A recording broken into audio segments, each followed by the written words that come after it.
အားလုံးပဲမင်္ဂလာပါခင်ဗျာ Collectors ဘောင်းမှပြန်လဲကြိုဆိုပါရခင်ဗျာ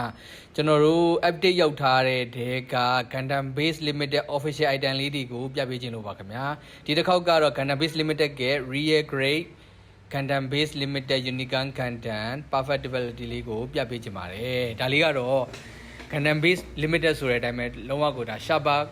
ပစ္စည်းလေးပေါ့ဗျာ collectible ဖြစ်တဲ့ပစ္စည်းလေးဖြစ်တယ်ပေါ့ဒါလေးကလေဒါကိုမှ unicorn version ဆိုတော့သူရဲ့ဒီ baseline color ဖြစ်တဲ့ white blue color ပါဗျာဒါလေးကိုမှဒီ decay တွေကတော့ဒီ chest နဲ့သူ့ရဲ့ဒီ armor ဒီပခုံးဘက်တွေမှာ decay တီချာလေးတွေကတ်လိုက်အရန်လှတယ်ဗျာဒီကောင်ကလေ